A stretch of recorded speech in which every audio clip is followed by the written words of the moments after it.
Usta, yeri gəlmişkən bir sual verə bilərəm. Buyur. Biz yetkin insanlar, ağıllı, məntiqli insanlar olaraq din axtarmağa məcburuqmu?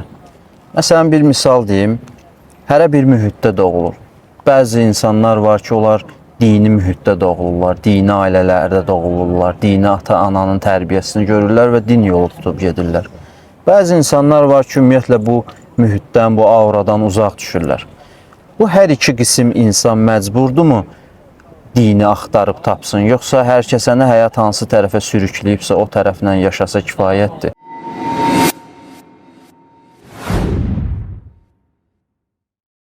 Yaxşı sualdır. Belə sən özün buyurduğun kimi insan yetkin yaşında ağlının, məntiqinin çalışan bir dövründə ona vacibdir ki, özü haqq dinini axtarıb araşdırsın. Özü. Nə atasının deməyinə görə, nə mühitə görə özü axtarıb araşdırmalıdır.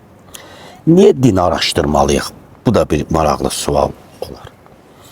Dedi ki, insan məntiqli varlıqdır, əqilli varlıqdır. İnsanın psixologiyası bu cür nədir ki, hər hansı bir təhlükəyə ehtimal edəndə o ehtiyat edir. Ehtiyatını qoruyur, ehtiyat saxlayır. Misal üçün çəkək. Birdən bir insana desələr ki, qabaqda bir təhlükə var.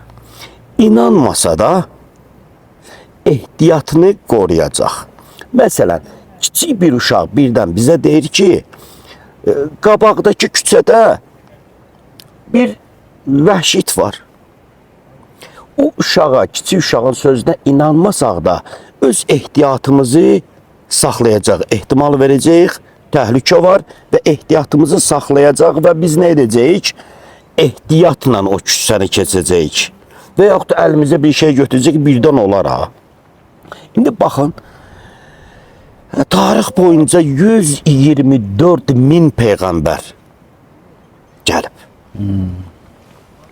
Deyiblər, Allah var. Deyiblər, din var. Deyiblər, din günü var, yəni sorğu-sual günü. Cənnət var, cəhənnəm var. Bunun xəbərini veriblər. Və bu insanların da həyatına baxdığımız zaman görürük ki, bunlar cəmiyyətin ən doğru, ən düzgün, ən əmin insanlarıdırlar. Və əqidələrinə görə, bu sözlərinə görə onlara 100 cür, 1000 cür əzab-əziyyət versələr də, onlar sözlərini dala götürməyiblər. Yəni, onların heç bir maddi maraqları olmayıb. Bir maddi marağı olan insan ona əziyyət verən kimi, çətinlik görən kimi arxaya çəkilir. Sözünü inkar edir. Və bunları asıblar, doğrayıblar, yandırıblar. Bunlar sözlərindən dala çəkilməyiblər. Doğrudurmu? Dayız. 124 min peyğəmbər biri-birinin ardıca gəlib. Biri gəlib özündən öndə olanı təsdiq eləyib, özündən sonra gələndə xəbər verib. Bunlar hamısı gəlib deyiblər, yeganə bir Allah var, axirət günü var, din günü var. Allahın əmirlərini boyun əyməlisən. Qısa cavab. Yaxşı. Əks təqdirdə etməsən nə olacaq? O söz budur. Etməsən cəhənnəm var.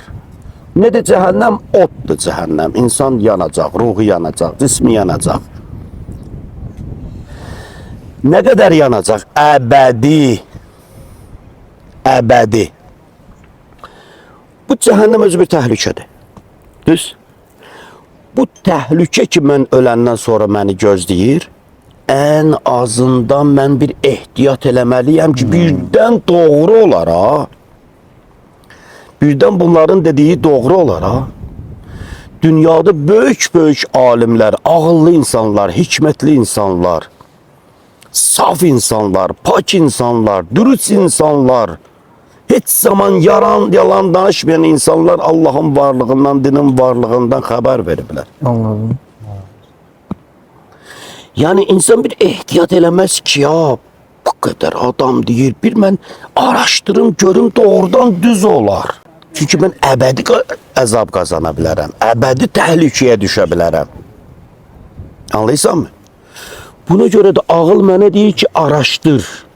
araşdır. Bir söz de var diyeceğim size.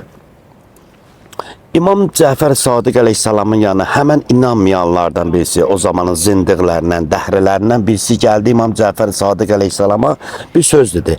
Deyirsiniz ki din var, cennet var, cehennem var. İmam buyurdu ki bəli var.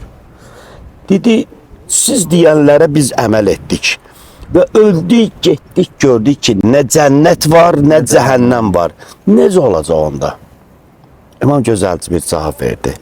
Dedi birden öldük, getdik, gördük ki cennet de var, cehennem de var ama əməl eləməmişik. Onda necə olacaq? Qayıdış yoxdur axı. Elə işlər var ki onun təcrübəsi yeniden tekrarı yoktu. Ömrün yeniden tekrarı yoktu.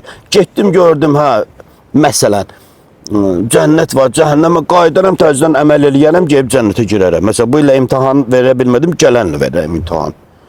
Gələnlə verə bilmədim, o bir. Amma bu dünya imtahanının ikinci tekrarı yoxdur.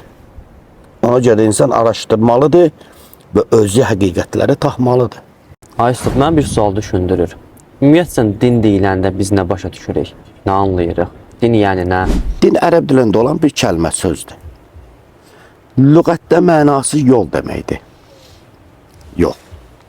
İstilahda mənası isə Allaha tərəf, həqiqətə tərəf gedilən yola deyilir. Ümumi mənada din ilahi əmrləri təyin edən, ilahi iradəni təyin edən və insanın buna itaət etməsinə, riayət etməsinə deyilir. Din insanın yaşam tərzidir. Məsələn, deyirik ki, bir insan dindardır, yəni onun yaşam tərzi ilahi iradənin üzərindədir. Allahın istəyi ilə, istədiyi kimi yaşamağa deyilir. Yaşam tərzidir din. Din fəqət sözlərdən ibarət deyil. İndi bu yaşam tərzi davranış formalarında ola bilər, ibadət formalarında olur, qəlb saflığı formalarında olur, düşüncə və mərifət formalarında ola biləcək. Həyatın hər bir sahəsi. Hər bir sahəsində toyun Allah necə istəyir, yasım Allah necə istəyir, evlənəcəyəm Allah necə istəyir, evlad olacaq Allah necə istəyir, dostumla ünsiyyəti Allah necə istəyir, Allah necə istəyir, yəni ilahi iradə deyirik buna, istəyirin üzərində qurulan bir yol. Düşünən formada bu cürlə. La ilahe illallahın özələ budur da. La ilahe illallah. Yəni Allah. Allah. Allah'tan başka Allah yoktur. Yani ilahi həqiqətin üzərində həyatı davam elətdirmək, yaşamaq. Ustad, dinlər çox, yollar çox. Hər kəsən bir yol tutub, din yolu tutub yaşayır. Bəzi səhv yol gedənlər də deyir ki, Allah qəlbimdən xəbərdardır. Ümumiyyətlə kifayət eləyirmi ki, kim hansı yoldadırsa, din yolundadırsa, elə o yolda da davam eləsin, yoxsa bu yüzlərlə adı din olan yollarda bir haqqı tapıb, haqq dini tapıb o yolla getməlidir? Səməlim, çox doğru sualdır bu. Bu günləri dünyamızda bu cünə insanlar çoxdur. Bu cünə düşünmə tərzi də çoxdur. Amma mən bir məsələni də qeyd eləyim, düşün. İnsan daxilindən təşəkkür eləyən bir varlıqdır. Ona yaxşılıq edənə mütləq və mütləq təşəkkür eləmək istəyir. Əvəz çıxmaq istəyir. Heç nə də elə bilməsə çox sağ ol deyəcək ona. O yaxşılığın müqabilində təşəkkür eləyən bir varlıqdır, bir zatdır insan. Və insan ömrü boyu minlərlə, yüz minlərlə neymət qəbul eləyir. Yüz minlərlə neymət qəbul eləyir. Və bilir də ki, bu neymət Allah tərəfindəndir, ilah tərəfindəndir, ruzu verən tərəfindəndir. Və insan istəyir o varlığa təşəkkür eləsin. Düzdürmü? Təşəkkür eləmək istəyir. Məsələn, ibadət, namaz, bunlar təşəkkürün bir formasıdır. Təşəkkür eləmək istəyir. İndi baxın, Eğer insan doğru olan dini, doğru Allah'ı, hak Allah'ı tanımasa, hakiki nimet sahibine değil, bir başkasına teşekkür eləmiş olacaq. Bu da teşekkür əvəzində daha da küfran neymət, nankörlük kimi sayılacaq. Təsəvvür eləyək ki, sən mənə gizlin formada yaxşılıq eləysən, mən bir başkasından bilirəm, gedib hər zaman ona təşəkkür edirəm, sağ ol deyirəm və sənə qarşı da bəzən hörmətsizliklər də eləyirəm. Ona görə də mütləq insan araşdırmalı, haqq olan Allah'a tapmalıdır ki, ona təşəkkür eləsin. Bu təşəkkür ibadətdir. Bu şükür ibadətdir. İbadət şükürdür, şükür də ibadətdir. Məsələn, belə bir misal çəkək. Hindistanda Allah'tan istəyirlər, amma sonra gedib öküzə, bütə sağ ol deyirlər, nezir verirlər, təşəkkür edirlər. Amma onun xəstəsini sağaldan Allah idi. Ona evlad verən Allah idi. Ona ruzu verən Allah idi. O isə getdi cansız bir oyuncağa, bütə təşəkkür elədi. Sağ ol, sən mənə şəfa verdin. Bu nə qədər nankörlük sayılır. Ona görə insan mütləq haqq dinini, haqq Allah'a tapmalıdır, araşdırmalıdır. Bunun üçün də araşdırmaya ehtiyac var. Ustad, deməli belə başa düşdüm ki, bu cür olan təqdirdə biz düzgün nemət verəni tapmalıyıq. Düzgün dini tapmalıyıq və düzgün Allah'a, ilaha tapmalıyıq. Bəs bu prosesi hardan başlamalıyıq? Əlbəttə ki, Allah'ı tanımaqdan başlayacaq yolumuz. Bəs ay ustad, Allahı biz harda tanıyaq? Hansı yollarla tanıyaq? Əlbəttə ki, Allah'ı tanımaq üçün təcrübi yol doğru deyil. Çünki Allah bizim hisslərimizlə hiss olunan bir varlıq deyil. Hisslərimiz hansılardır? 5 hissimiz var. Toxunma, görmə, eşitmə, dad bilmə, qoxu bilmə. Bu hisslərlə Allah dərk oluna bilməz, tanına bilməz. Deməli, ikinci bir hissimiz, batini bir hissə keçəcəyik. Biz batini hissi, bir qəlb hissi var, bir əql hissi var. Hər kəsin qəbul elədiyi, bunların ikisinin arasında hər bir insanın qəbul elədiyi hiss əql hissidir. Deməli, biz əqli yoluyla, məntiq yoluyla, ağıl yoluyla biz Allah'ı tapacağıq, axtaracaq və qəbul edəcəyik və suallarımıza cavab tapacağıq. O əqli yollar hansılardır, ustad? Bu haqda İslam alimlərinin, din alimlərinin, ümumi din alimlərinin, ilahiyyat alimlərinin bizə göstərdiyi yollar var. Əqli yollar var.